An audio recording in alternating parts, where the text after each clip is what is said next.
Olá, estamos começando mais um Ponto de Vista, não é? Você com a gente com você sempre ao vivo aqui pela Santa Cecília TV. Muito mais debate, muito mais informação para você. A gente juntos de segunda a sexta-feira, sempre às 1h30 da tarde. Você sabe que é um horário tradicional do debate, da discussão política, não é? E sempre em cima dos temas e dos assuntos que formam aqui a pauta da cidade, da região metropolitana, meio ambiente, saúde, o transporte público, a segurança pública, a educação, enfim, os assuntos que fazem aí o nosso dia a dia. E o debate e a discussão também sempre importante, democraticamente, claro, em cima dos temas e dos assuntos de interesse nacional, né? Lembrando que nós estamos de segunda a sexta-feira a nossa reprise aqui no nosso Ponto de Vista pela TV Santa Cecília, sempre, não é, às 8 da noite para você acompanhar e conferir também, não é? Bom, a expectativa continua em relação à Secretaria Nacional da Cultura, agora uma explicação aí que vem pelos principais sites, né, dizendo que, ou dando conta que Regina Duarte aguarda a demissão de todos os contratados, né, todos os comissionados da Secretaria Nacional da Cultura, para poder então tomar posse e montar lá a sua equipe, montar lá o seu time, né? A gente não sabe se isso realmente é verdadeiro, me parece lógico, né? É difícil você chegar num local de trabalho e sentar para trabalhar com a equipe que era do secretário anterior, né? Eu não sei como é que isso vai acontecer, como é que isso vai ser feito lá pelo presidente da República.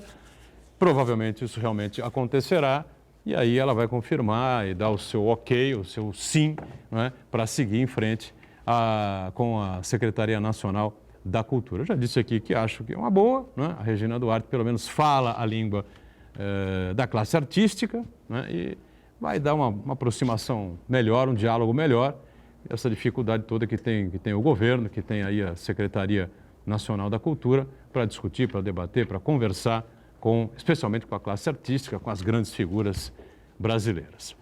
Muito bem, para falar sobre cultura, não é? Para falar sobre a cidade que faz aniversário aí no próximo domingo, né? Dia 26, uma série de atividades estão programadas, solenidades, baile da cidade, essa coisa toda. Falar um pouco de Santos, falar da história, de cultura. Com a gente aqui o Sérgio Williams, jornalista, escritor e hoje presidente do Instituto Histórico e Geográfico de Santos. Tudo bem, Sérgio? Prazer recebê-lo. Parabéns aí mais uma vez por assumir o Instituto, né? E prazer estar com a gente aqui. Tudo bem? Mais uma vez, obrigado, Boturão, Marquinhos, Jamir, que chegou aqui comigo. Chegamos aqui na correria, né? Está até suando um pouco aqui, mas a gente chegou a tempo aí de poder falar um pouco aí sobre a história de Santos, sobre o aniversário que vem no domingo. E eu estava ouvindo aqui falar também um pouco aí dessas mudanças aí no segmento da cultura nacional.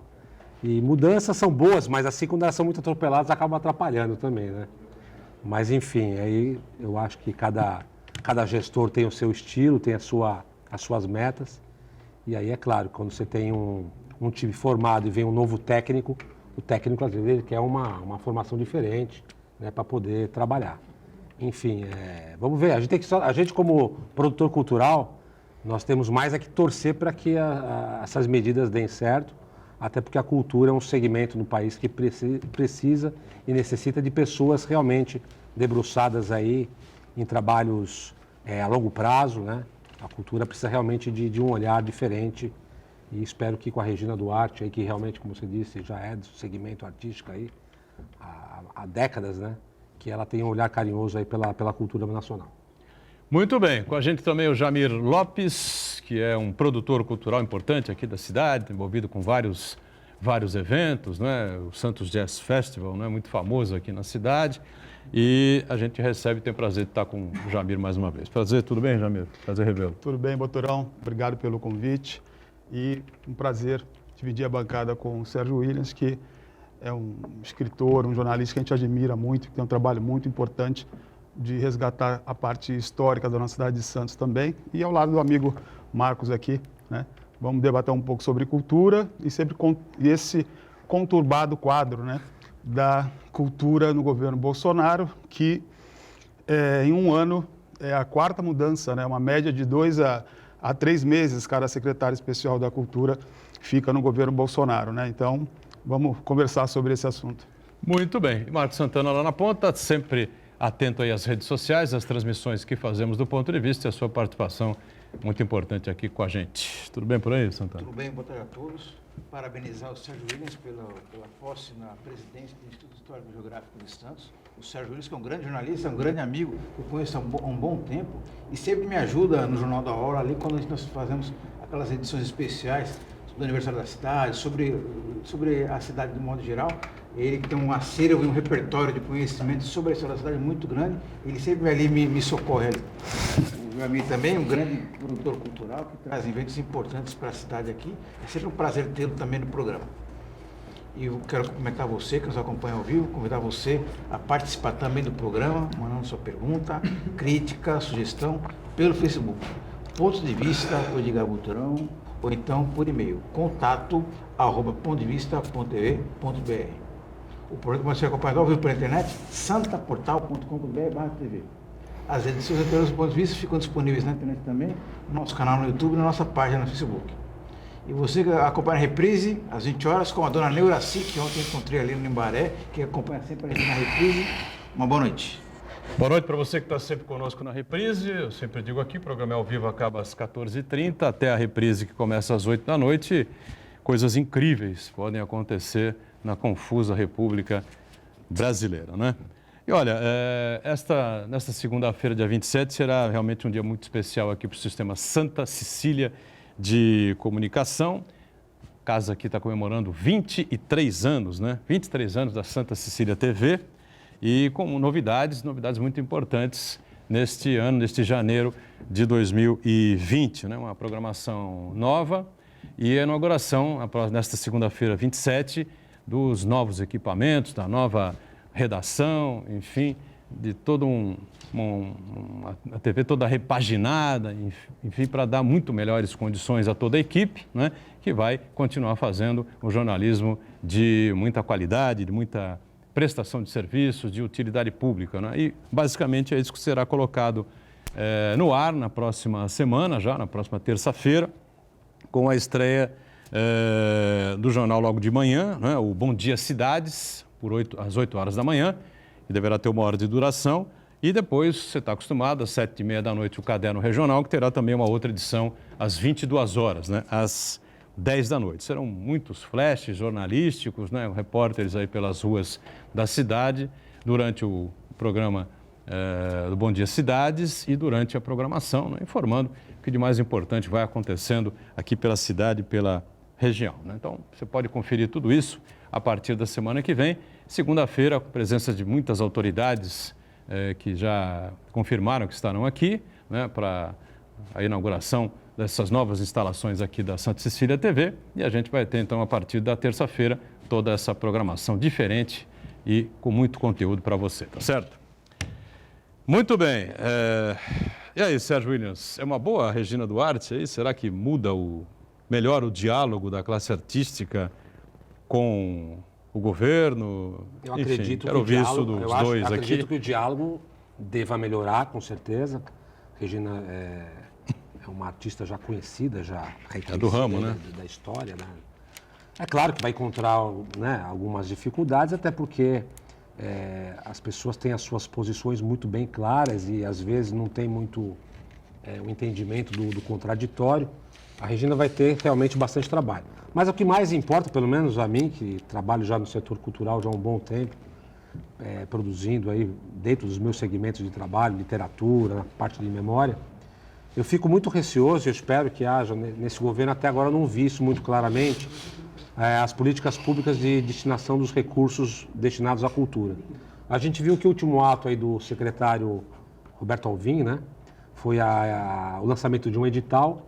E esse edital, eu fiquei bastante entusiasmado com esse edital, porque ele estava contemplando alguns segmentos que eu não tinha visto ainda para escultura.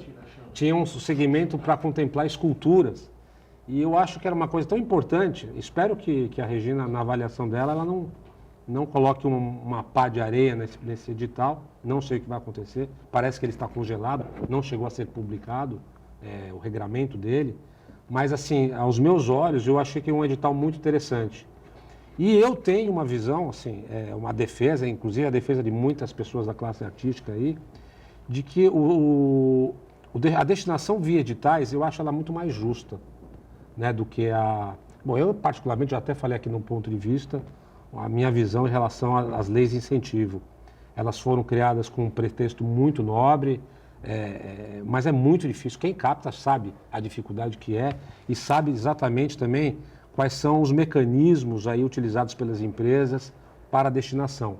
E eu contesto a maior parte desses mecanismos. Eu acho que há muito vício, há muito desvio de finalidade nessa destinação, enquanto que os editais, de uma certa forma, até porque existem, a própria classe artística está envolvida aí nessas comissões de pareceristas, essas comissões de julgamento, acaba tendo um olhar mais técnico para o produto em si, que é o produto cultural, do que um olhar das empresas. As empresas não enxergam, não estou dizendo que são todas, obviamente existem empresas que têm grupos que fazem um olhar técnico sobre os projetos, mas há uma parte do olhar, é olhar político, é olhar da vantagem financeira da empresa. As empresas fazem uso do recurso público de isenção, de renúncia fiscal, para fazer seus marketings corporativos. Não vou citar aqui o nome de empresa, mas a gente sabe disso. E eu estava muito esperançoso que o governo fosse investir mais em editais, fortalecendo o Funarte, né, o Fundo da Cultura Nacional. Eu não sei agora como isso vai se dar. Eu vi que um dos nomes indicados, inclusive para esse posto, até da Regina, foi do ex-secretário aqui de São Paulo, do município, Sturm, André Sturm. Eu fiquei bastante preocupado, porque eu tenho severas críticas às conduções dele, quando ele estava, inclusive, no segmento de fomento do governo do Estado de São Paulo, porque eu acho que assim, há alguns vícios que precisam ser quebrados. Para mim, é totalmente no escuro, Boturão. Eu não consigo ter uma leitura clara do que será a gestão Regina Duarte. Eu só posso, como brasileiro e como uma pessoa atuante no segmento, eu tenho que torcer para que dê certo. Acredito que o Jamir também deva pensar da mesma forma. Pois não, Jamir. E aí? O que é que você pensa aí? Como é que você está avaliando essa situação toda e a possível, eu acho que praticamente certa, né? Sim, parece que vai chegada da Regina Duarte à Secretaria Nacional da Cultura. Parece que vai só aguardar o presidente voltar de uma viagem para a Índia, se não me engano, Isso. na próxima semana, para poder ser oficialmente, né, considerada aí a quarta secretária especial de Cultura de um ano de governo Bolsonaro. Eu vejo a Regina a indicação do nome dela com muita esperança, né, porque inegavelmente, é uma das nossas atrizes, né, de melhor currículo, né, já produziu peça de teatro, né, então sabe das dificuldades também, sempre, é claro, se posicionou, né, como sendo uma artista, né, mais conservadora e de direita, e por isso foi convidada, evidentemente, pelo governo Bolsonaro. Então, até aí, nenhum problema, é uma coisa lógica, né, numa democracia, né. Eu vejo com muita esperança mesmo de redução de danos, né, porque esse período para a cultura, né, nesse novo governo tem sido tão ruim, né. E não por acaso, cada secretário dura 2 a 3 meses só no cargo, né? Porque, infelizmente, a cara da cultura no governo Bolsonaro é a volta da censura, né, do autoritarismo, né, e com um viés religioso, extremista, né, evangélico muito grave, né?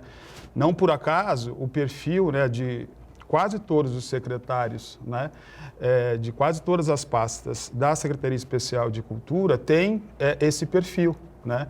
O primeiro secretário saiu, o Henrique Pires, se não me falha a memória, justamente porque o governo resolveu cancelar, suspender um edital que tratava sobre filmes de curta-metragem de temática de afirmação GLBT para a televisão pública, né, para a TV Brasil. Aí, com esse viés extremado, religioso, foi suspenso e o Henrique Meirelles, claro, pediu para sair devido a isso. Henrique Pires. O Pires, Meirelles é o ex outra área da economia que está atualmente no governo de São Paulo. Henrique Pires. Depois entrou um economista que ficou 2 meses só na Secretaria Especial de Cultura, e ele foi transferido para o Ministério da Educação, né? Teve o polêmico aí, Roberto Alvim, né, que ganhou notoriedade por defender nas redes sociais bastante, né, as posturas e as políticas do governo Bolsonaro. Foi primeiro colocado na Funarte, né, e depois de discutir, né, com a Fernanda Montenegro, né, atacou a Fernanda Montenegro, justamente discutir com Fernanda Montenegro, né, um desrespeito total, que ele ganhou a simpatia do governo e foi alçado a secretário especial de Cultura, né? E que semana passada teve essa polêmica toda, né? Porque minutos depois que ele fez um vídeo ao vivo com o presidente, onde o presidente elogiou o Roberto Alvim. Ele, com toda essa temática que ele utilizou de relação com o fascismo, olha, a política cultural agora vai ser ou essa que eu estou propondo, ou nada. Então, realmente bem democrático, complicou, né? bem democrático, né? Então, assustou um pouco não só todo o movimento cultural do Brasil, né, mas embaixadas e a imprensa internacional essa postura, e por isso que em 12 horas, né, depois que o próprio presidente elogiou o Roberto Alvim, o próprio presidente demitiu, né? Porque a pressão, não só interna como externa, foi muito grande. E nesse contexto eu vejo a Regina Duarte, que a Regina Duarte ela sempre foi de direita, mas pelo que eu sei, né, Boturão, ela centro, ela é de centro, sim, né? centro-direita, mas pelo que eu sei, pelo menos, Boturão, ela não é olavista, ela não é terraplanista. Ela foi subir no palanque de Fernando Henrique Cardoso, subiu no palanque do Mário Covas, subiu, quer dizer, ela é uma tucana, e eu acho que ela adquiriu, na verdade, uma ojeriza pelo PT.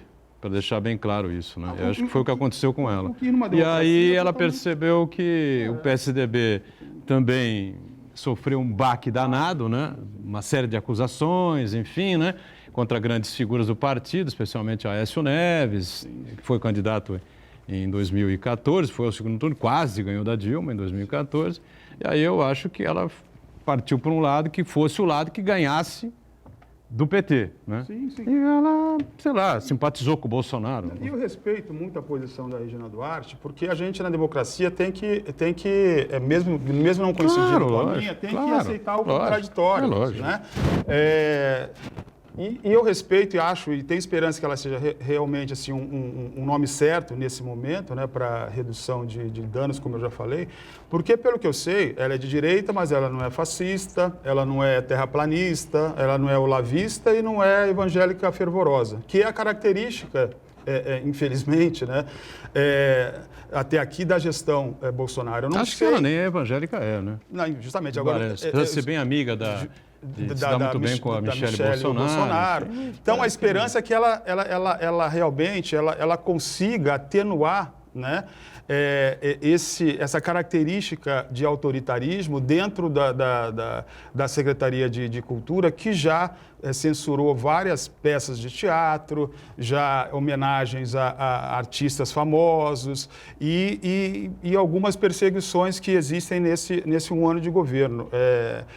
Imagino que ela não vai concordar, não vai aceitar nada que tenha esse tipo essa linha de conduta, postura, né? Essa postura. Imagino que ela será radicalmente contra tudo isso e vai tentar explicar ao presidente que as coisas não funcionam assim, que é preciso a gente copiar os Estados Unidos da América do Norte nessa postura, né? Até coloquei aqui essa semana, o Santana lembra bem, para o Tenente Cunha, o Bolsonaro, que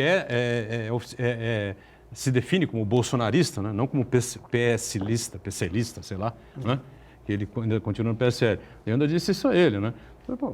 Ele admira tanto os Estados Unidos, né? Exatamente. Tem uma admiração incrível pelo Donald Trump, né? Os Estados Unidos, que é mais pelo Trump do que pelos Estados Unidos. Talvez seja mais pelo Trump. Porque mas é assim, a postura do Trump, né? Pois é, você não vê o Trump querendo censurar. O Trump bate de frente, ataca jornalistas, aquela coisa toda. Mas é o tal negócio, vento que venta lá, venta cá. E ele apanha também, tá certo? Mesmo que ele tentasse, né, a estrutura democrática nos Estados Unidos é tão extraordinária que não permitiria jamais que ele censurasse nenhum veículo de comunicação. É tanto que a gente vê filmes contra a CIA, contra o FBI, contra a estrutura do governo, apontando corrupção, bandalheira, essa coisa toda. E os filmes são passados no mundo inteiro e não há censura, não há coisa nenhuma. Acho que isso deveria ser imitado no Brasil. Só para fechar o bloco aí, Marcos Isso, Santana. o Sérgio Williams, ele lembrou muito bem o desvirtuamento da aplicação da Lei Rouanet, que era uma lei muito importante para o incentivo à cultura, mas na prática muitas empresas utilizaram essa lei aí para poder avalizar, para poder viabilizar o seu brinde de fim de ano, e houve muita má aplicação dessa Lei Rouanet, né? A Lei Rouanet chegou, inclusive, a financiar o show de casamento de uma pessoa, né, de uma mulher ali, que se utilizou da Lei Rouanet para contratar uma banda, um grupo sertanejo, para tocar na sua festa de casamento. Agora, com relação... E os editais realmente é uma maneira mais justa, mais equilibrada, de promover o incentivo à cultura no Brasil, inclusive e principalmente a cultura popular no Brasil, principalmente nas regiões norte e nordeste, onde não existe tanto apelo comercial, né, em busca os produtores culturais não conseguiam tanto assim reunir, atrair patrocinadores, então os editais eram muito importantes nesse sentido. Agora, o que eu acho preocupante nesse concurso nacional de artes,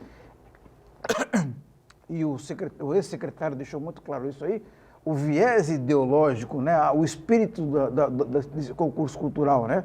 Porque, na verdade, a visão de mundo deles, do que eles interpretam como seja uma boa arte, uma má arte, é justamente esses valores conservadores de extrema direita, até preconceituosos, que eles iam utilizar na hora de definir quais os projetos culturais que seriam contemplados com esse concurso cultural, né? Então, isso seria muito preocupante, porque a partir do momento que você inicia um concurso nacional com esse viés ideológico, por mais que o Jair Bolsonaro tenha criticado tal viés ideológico de esquerda, ele está, na prática, querendo implantar um viés ideológico de extrema direita, que é muito ruim para o Brasil, porque isso aí vai muito contra a pluralidade, o debate de ideias, a livre expressão.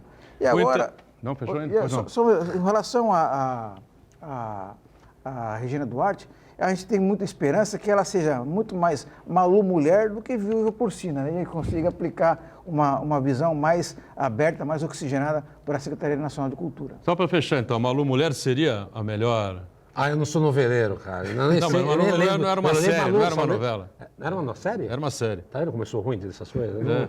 Eu lembro só do nome, mas não lembro que no perfil da personagem realmente não. Era uma mulher. Malu Mulher, Rainha da Sucata, Viúva Porcina, qual seria o mais indicado? A Rainha Malu, da Sucata, das personagens dela famosa, eu acho que era porque foi uma pessoa que começou de baixo e trabalhava justamente com a parte de meio ambiente, né, já que ela trabalhava com sucata, fazia um trabalho importante empresarial e conseguiu subir, né? Quem dera que ela seja mais Rainha da Sucata para propiciar, né, que vários grupos artísticos, várias culturas possam estar emergindo como emergiu a Rainha da Sucata, né? Rainha da Sucata era filha a mãe dela era a viúva do Paulo Goulart, meu Deus do céu, Anicete Bruno, era Anicete Bruno, uma portuguesa, que era casada com o Lima Duarte. A Fernanda Montenegro era vizinha dos dois, e os dois transavam, traíam a Anicete Bruno. Aí o Lima Duarte teve um infarto e morreu, e a Fernanda Montenegro também teve um infarte no velório, no sepultamento do Lima Duarte, morreu também, e assumindo que era a amante do Lima Duarte. Tudo isso no primeiro capítulo. Depois a coisa andou para frente, o Antônio Fagundes era um gago, né? E o Tony Ramos era um playboy lá e tal. Eu lembro disso aí, faz séculos. Boturão, além de noveleiro, tem uma memória que é impressionante. Depois da Avenida Brasil, eu não assisti mais novela sobre o período colonial de Santos, mas não pegou de novela. Um intervalo, voltamos já. Muito bem, de volta aqui a sequência do Ponto de Vista com o nosso Sérgio Williams, hoje presidente do Instituto Histórico e Geográfico de Santos, vai falar sobre isso daqui a pouquinho também. O produtor cultural, o nosso Jamir Lopes, e o Marcos Santana, que tem aí uma outra informação, é isso? Tem uma participação do Martinho Leonardo, ele pergunta para o Sérgio Williams, como historiador, como você vê a importância da área continental de Santos em termos ambiental, turístico e econômico, já que há pouco registro sobre a área continental na Fundação Arquivo e Memória de Santos? Bom, posso deixar essa resposta daqui a pouco, né? Eu só queria essa questão preconceituosa que existe aí, uma informação que o nosso Rafael Bola nos passa aqui, né? A gente puder depois rapidamente debater, envolve mais uma determinação do Mantovani, lá, que é o presidente da Funarte, né? Dante Mantovani. Dante Mantovani, ele está lançando um concurso aí de bandas, né? De bandas aí, um edital, e tem uma restrição seríssima, né? Banda de rock não pode participar, porque ele que considera o rock satânico, né? Justamente, né? Ele também é youtuber, é maestro, né? O Dante. E ele que, possível isso, né? E ele que antes, né, de entrar no governo, né, em suas inserções aí no YouTube, falou que o rock leva ao uso de drogas, ao satanismo e para as pessoas abortarem. É mais um desses terraplanistas que estão na secretaria que a Regina Duarte vai estar assumindo. E uma das secretarias mais importantes que é a da Funarte, né, que fomenta aí várias áreas, ou deveria fomentar várias áreas artísticas. Então, esse nível, né, realmente a Regina Duarte vai ter muito trabalho para que ela vai ter que mudar quase que totalmente a equipe, né, porque não tem nenhum problema de como Jair Bolsonaro é o nosso presidente, politicamente, na parte ideológica, é mais a direita que a gente tem que ter, eles têm essa visão de mundo, tem que respeitar o resultado dessas últimas eleições. Sem nenhum problema de ter um viés mais à direita. O problema é esses malucos, né, que escolheram, sem capacidade alguma, né, para estar fazendo a gestão da nossa cultura brasileira. Exatamente. Né? Tem que ter um pouco de sensatez, no mínimo, né? E não pode estar perseguindo. O Boturão, antes do intervalo, deu um exemplo dos Estados Unidos, que a gente deveria de copiar, realmente, porque lá, às vezes, é mais à direita, lá às vezes é mais à esquerda, só que a liberdade é intocável, né?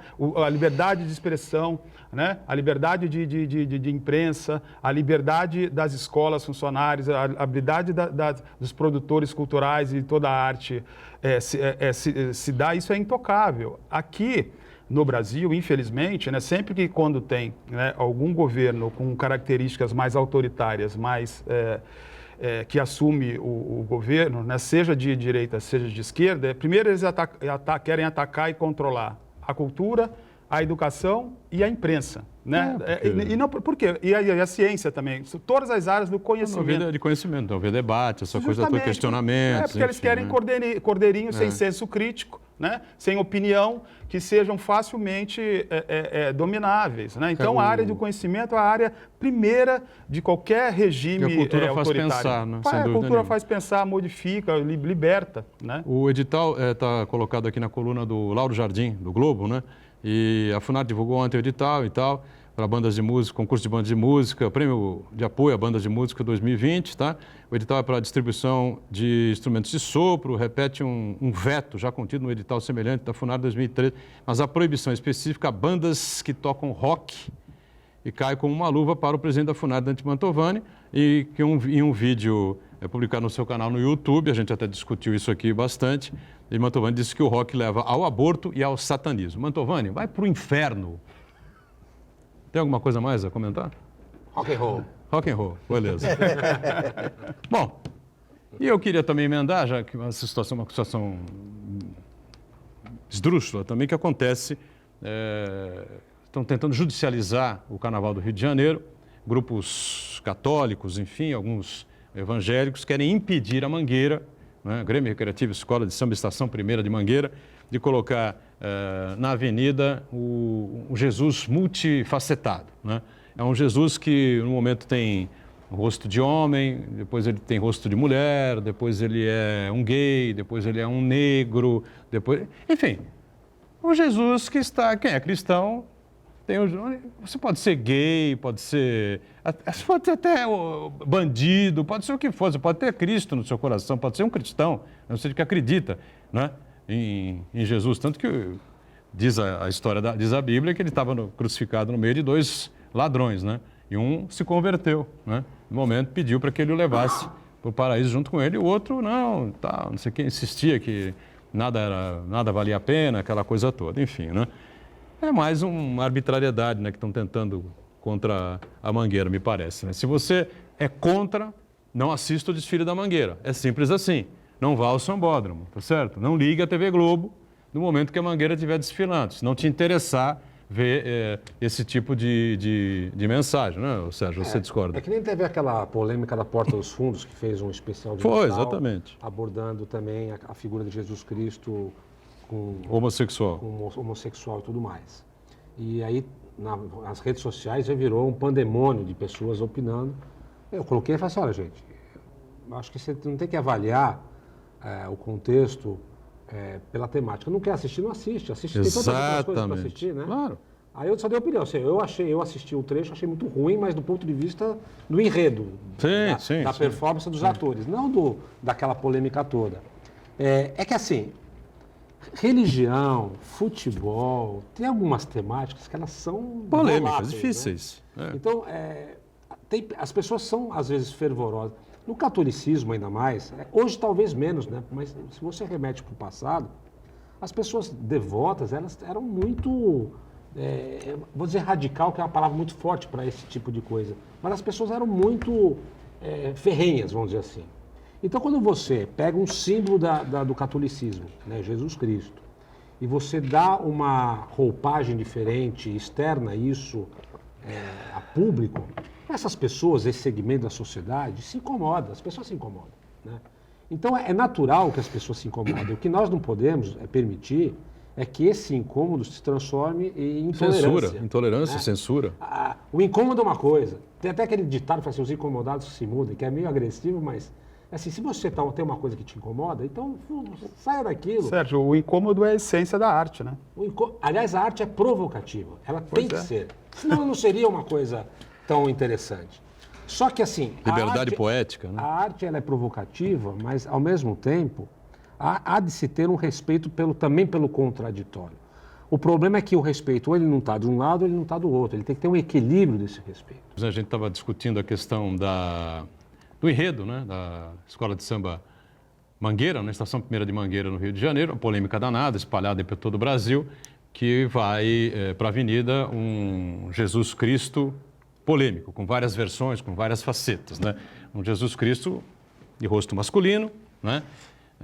Com aquele perfil olhos azuis, aquela barba bem aparadinha, pele clara, enfim, que obviamente hoje já se concluiu que não tem nada a ver com o Jesus Cristo que viveu lá há 2000 e poucos anos atrás, né? Na região da Galileia, enfim, né? Na Judéia, aquela coisa toda, né? Porque normalmente as pessoas que nascem por ali têm realmente um tom de pele um pouco mais amorenado, enfim, um bronzeado até que a gente pode levar para esse lado, né? E outras facetas virão, Jesus Cristo mulher, Jesus Cristo gay, Jesus Cristo negro, tudo isso vai ser levado, essas imagens de Jesus Cristo serão levadas. Então o Sérgio estava concluindo aí o pensamento dele. É contra a proibição, mas incomoda um pouco, né? Não, está falando até aqui no nosso blackout, até comentando com o Jaimir, eu particularmente, é uma opinião minha, eu respeito a dos outros, me incomoda um pouco, mas é um incômodo diante da minha criação, do meu caminhar, mas eu respeito, eu acho assim, tem que dar o espaço. Mas às vezes, eu não sei o que a Mangueira realmente ela resolveu fazer esse tema, é um tema que chama atenção, ou seja, ela conseguiu atrair para ela uma atenção monstruosa também. Então, às vezes como estratégia de chamar atenção, é um caminho. Mas tudo bem, acho que cada um. O que nós temos que ter é respeito pelo contraditório, não é porque nós pensamos de uma forma que todo mundo tem que pensar igual, a gente tem que apenas conviver com respeito e não prejudicar ninguém. Então, por exemplo, tive um caso recente, que já tem uns 4 anos talvez, quando a gente, em relação à destinação da Cadeia Velha, qual era o destino de uso daquele espaço, eu fiz parte de um grupo, que aliás faço parte até hoje, né, de uma meta, que inclusive é uma meta do Instituto, que é a criação do Museu Histórico da cidade.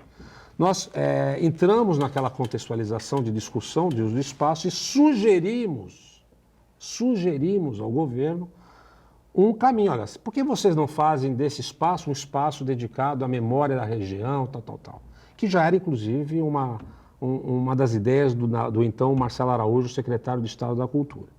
E aí alguns grupos que têm pensamentos diversos, outros pensamentos, legitimamente também, porque eu entendo que o pleito deles também era legítimo, falar assim, não, a gente quer o espaço do Centro Cultural Pagu, tal, que é legítimo, volto a falar, é importante.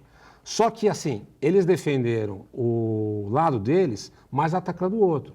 Com uma campanha, não queremos mais um museu em Santos. Fizeram até pichar as paredes, não queremos mais um museu. O que, na minha opinião, é uma baita de uma ignorância. É lógico. Porque assim, não é porque você faz a sua arte que você tem que desqualificar o outro lado também da cultura. Não estou dizendo porque não é artístico, mas é cultural, educativo, cultural.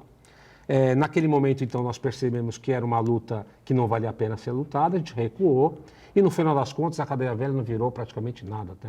Tem escritório da AGEM, tem acho que o Guri lá, que é uma parte, enfim. Infelizmente, investiram uma fortuna no espaço para recuperar, e até hoje não tem nem o uso pleno para um centro cultural Pagu, né, com as oficinas todas, não tem isso, e não tem o nosso pleito, a nossa sugestão que também não foi levada adiante. Aliás, uma sugestão que é costurada do ponto de vista histórico, o pessoal, não, porque historicamente aqui é a oficina Pagu. Legal, bacana, isso faz parte da história.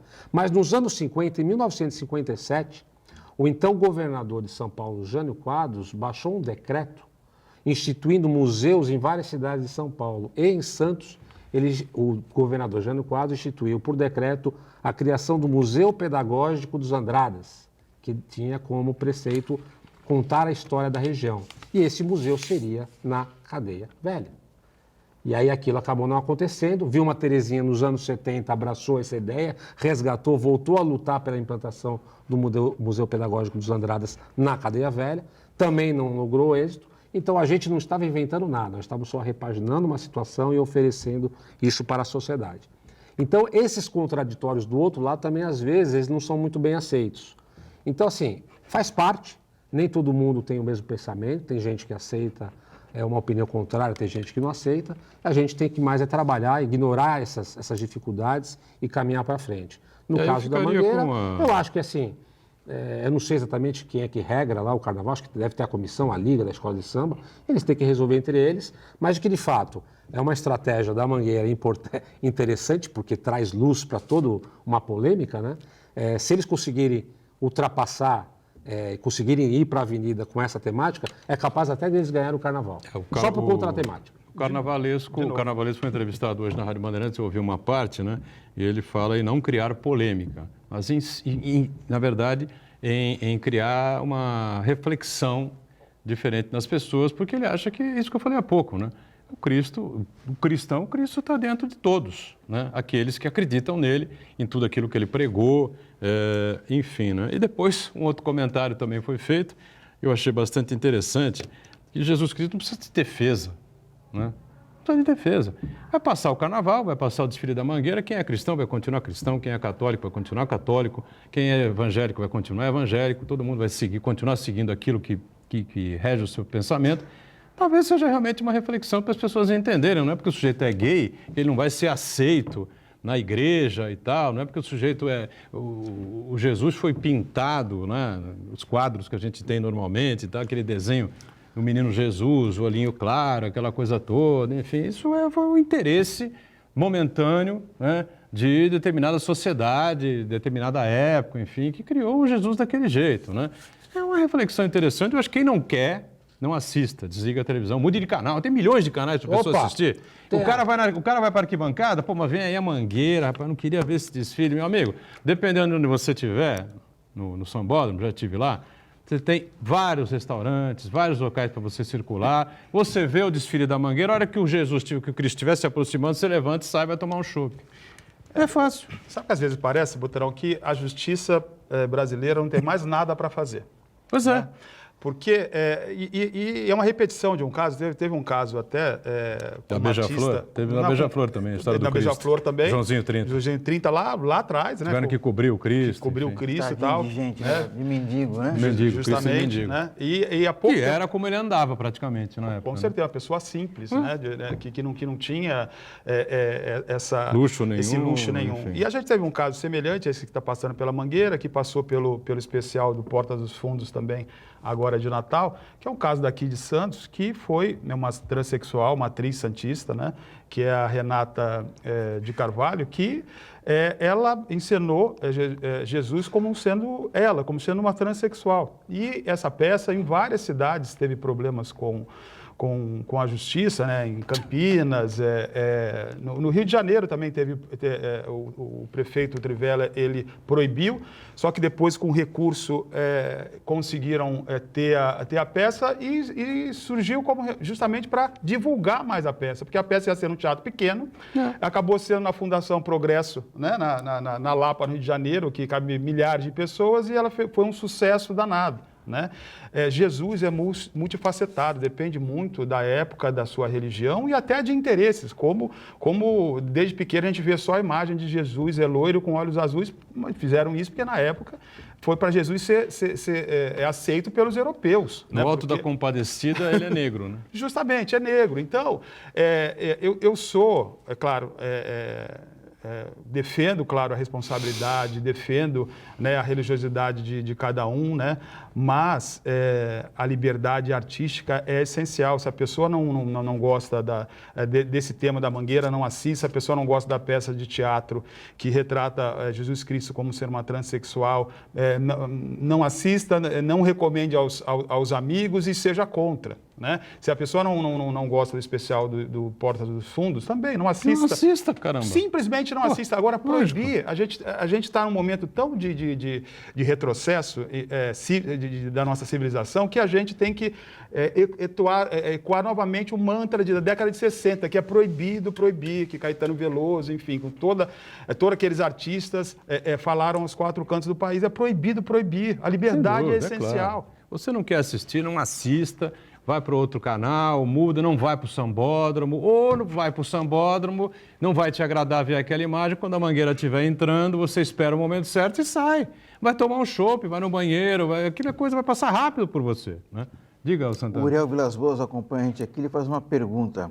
A Regina Duarte, no governo, ela vai obedecer às determinações do esquema do governo Bolsonaro ou atenderá pleitos da classe artística?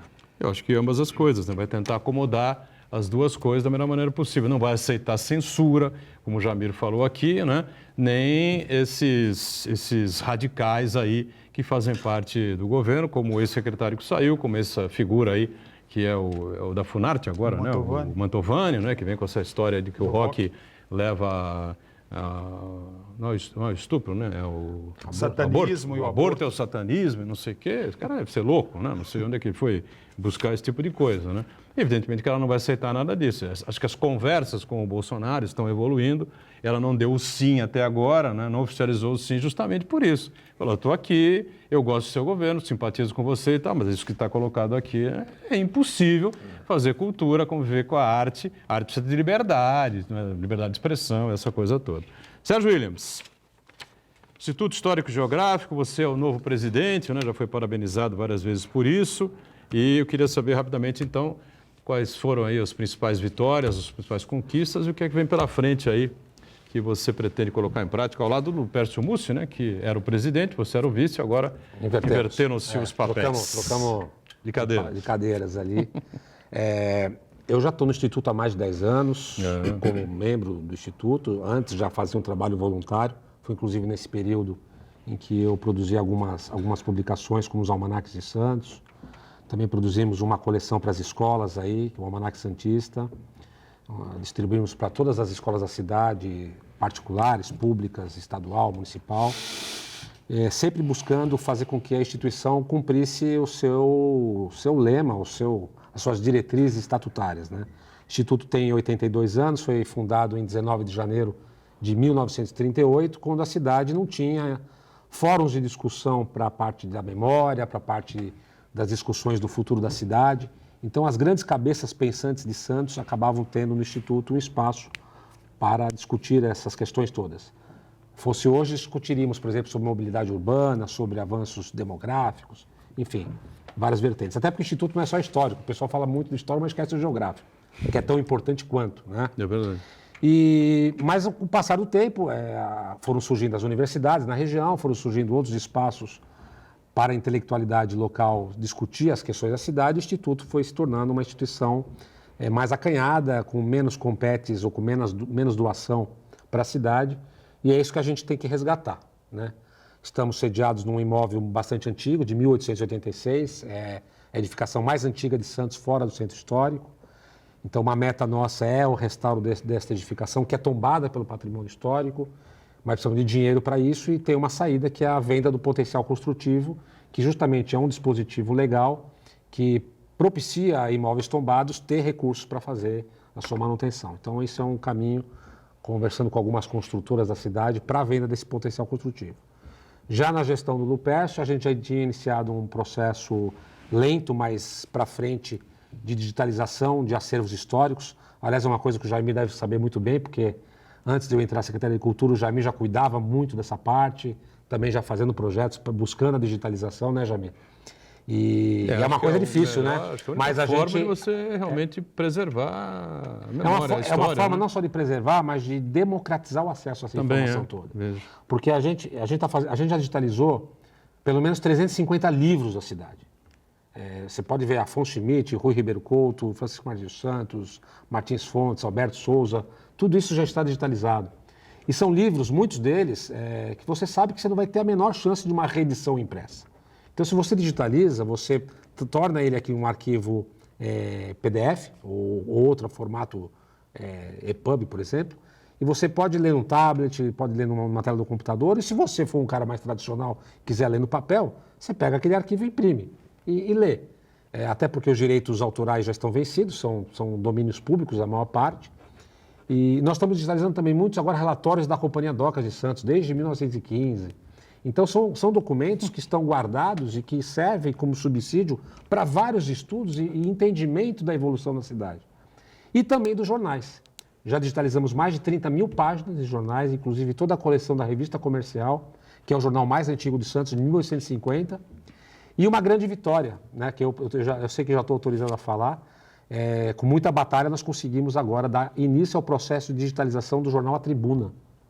São 125 anos de jornais, são mais de 1.600.000 páginas. E estamos conseguindo fazer isso, a gente conseguiu amarrar um acordo com a Fundação Biblioteca Nacional. Isso está sendo feito no Rio de Janeiro, a custo zero para a cidade. A Biblioteca Nacional está digitalizando todo o acervo da Tribuna, custo zero. Nós remetemos agora para lá os microfilmes e eu acredito que no prazo de 1 ano, no máximo, nós vamos ter toda a história de Santos depositada no Jornal Tribuna, à disposição, gratuitamente, com um sistema de busca que eu falo que é mágico, é Harry Potter. Você bota um nomezinho, Rui Ribeiro Couto, por exemplo, foi o nome que eu já utilizei aqui. Ele vai achar até fonte 3, se for preciso. É coisa muito, muito importante. Então, para o estudo da história, para o entendimento da história, é uma grande revolução. Nessa gestão do Instituto, nós também queremos fazer uma área gastronômica lá, até porque, infelizmente, cultura só não dá dinheiro, às vezes tem que vender comida para fazer cultura, né? A Pinacoteca já está fazendo isso, né? Nós estamos querendo montar um café, um bistrô, um público para a gente fazer como local de atração de eventos. Legal, né? A gente pode até pegar o exemplo até do Tantan, que também utiliza um espaço de eventos gastronômico para poder mobilizar a sua arte ali toda, então a gente também está nessa toada. E o foco principal, a viabilização do Museu Histórico de Santos. Se não na edificação do Instituto, outras áreas da cidade, existem muitos prédios históricos importantes. Aliás, um sonho, eu sonho com o Escolástica Rosa. Eu acho que ali seria maravilhoso se tivesse um espaço dedicado ao conhecimento, não só histórico, mas à ciência, à cidade hoje. Mas seria como? Transformar o Escolástica Rosa num grande centro cultural e educativo. Centro cultural, Porque o testamento de João Otávio disse que a instituição tem que continuar a questão do preceito educacional. Você pode tornar, por exemplo, as oficinas ali atrás em salas de aula, de formação tecnológica para várias coisas, mas o pavilhão principal é que é tão bonito, que é um prédio de Ramos de Azevedo, inclusive, que é um dos maiores projetos do Ramos de Azevedo em Santos, tem outros pequenos, seria maravilhoso, porque eu acho que é um lugar estratégico da cidade, mas isso é só sonho, né? Porque nosso planejamento nem é esse. Isso aí seria uma coisa, se acontecer, seria muito boa. E duas lutas importantes, né? Porque o Porto de Santos, a autoridade portuária está sendo privatizada, né? E eu questionei, inclusive, a Codesp sobre o que será feito no repositório histórico do Porto de Santos. Os documentos, o mobiliário, o Museu do Porto. Para onde é que vai isso? Porque, certamente... Não, tem que ser preservado, lógico. Não, mas quem vai Tem que ser preservar isso? preservado. Quem vai preservar? A Ah, Codesp não vai empresa, existir eu mais? acho, né? Não, a empresa não vai ter essa obrigatoriedade. Obrigatoriedade? Eu não creio que é isso. Então, nós já estamos discutindo Talvez o Instituto fosse o caminho, né? Nós estamos discutindo um Fica caminho claro isso, né? para Porque que... senão fica num abismo, ele fica num limbo ali, Não é tudo pelo acervo ralo. histórico ali. E, Marcos, ali você tem uma área histórica, que é ali na Rodrigues Alves, que inclusive é tombada, que são as oficinas antigas da Companhia Docas, o Casarão dos Engenheiros. Então, tudo isso está sendo discutido. Então, o Instituto está querendo assumir, está pretendendo assumir um papel protagonista em várias discussões da cidade. Recentemente, só para pegar o gancho final aqui, para não me alongar muito, eu tive contato com a diretoria atual do Clube de Regata Santista, que nem existe mais, foi demolido lá, e eles estão muito acanhados agora. E eu perguntei, onde está o repositório histórico de vocês? Porque o Clube de Regatas Santista é o clube de regatas mais antigo da história de Santos. E tem todo um passivo histórico ali de fotos, documentos, e isso está guardado numa salinha acanhada, emprestada lá por um outro clube. Então nós estamos negociando também para que eles façam uma doação, se não for ao Instituto, à Fundação Arquivo e Memória, para que essa história não se perca. Porque, infelizmente, muitas instituições que acabam se extinguindo, acabam jogando toda a sua história na lata do lixo e depois, para recuperar, é muito difícil. Registrar aqui a mensagem do Pedro Filete, futuro médico veterinário, tá certo? Filho do nosso amigo Eduardo Filete, né?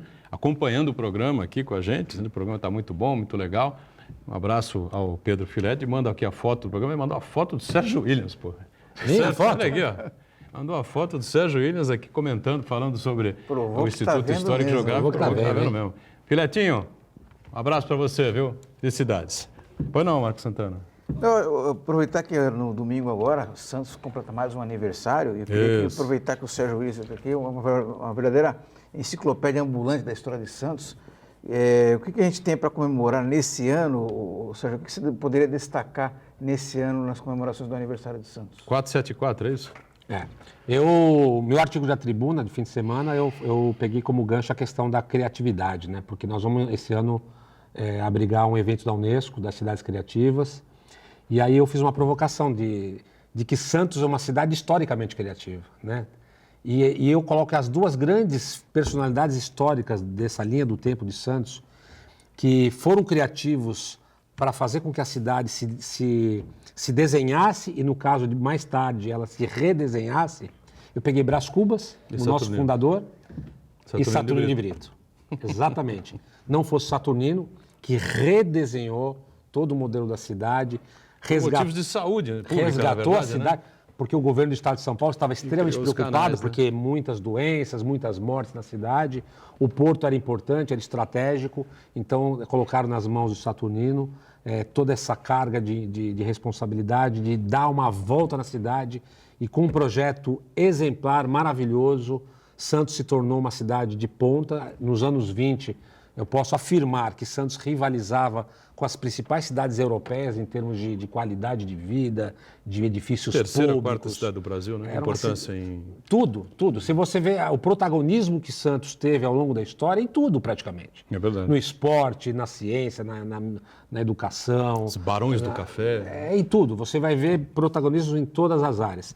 E Santos perdeu um pouco disso ao longo das décadas, mas eu acho que ainda nós temos no nosso DNA essa força, essa capacidade de se reinventar, que é essa criatividade, né, de se reinventar. Eu faço votos de que a cidade, com sua força de vontade, consiga encontrar esses caminhos de reinvenção. Nós temos agora algumas obras estruturantes importantes na entrada da cidade, Ponta da Praia, mas ainda temos muito que caminhar, né? Na Zona Noroeste, nos morros. E respondendo à pergunta do Uriel, se não vamos esquecer... O Martinho Leonardo. Do Martinho Leonardo. Sobre a área continental. Martinho, a área continental ela é mais antiga que a própria cidade de Santos. O primeiro engenho de cana-de-açúcar da história do Brasil era o engenho do Sítio das Neves na área continental. É que por questões de solo, né, ali tem muito sistema de manguezal e rios, e por questões até de segurança, porque na ilha era mais fácil você se proteger, a ilha se desenvolveu primeiro que a área continental. Mas a área continental, ela também tem na história, ela tem um ponto importante, que é essa história dos primeiros engenhos de cana-de-açúcar. Antes de encerrar rapidamente, Jamir, o lugar mais bonito aí da cidade? Tem vários. O que mais te marca? Que mais me marca? que eu gosto muito do centro histórico, né? Realmente eu gosto muito da parte da Bolsa do Café, para mim é a edificação mais emblemática da cidade. Sérgio Williams. Eu gosto muito da Orla da praia. Eu acho que a Orla é nosso cartão postal. E olha só, ele falou da parte histórica e eu estou fugindo da história, né? Estou pegando a Orla. Mas a Orla tem aquela coisa assim, faz parte também, quem da não história. começou um romance ali, quem não teve havia aquele pôr de sol maravilhoso. boa A Orla da ideia. Praia é o nosso orgulho, Sem né? dúvida. E que a gente tem que preservar, como O tantos maior outros. jardim do né? mundo, o maior jardim de praia de orla do mundo, né? Mas é tão importante.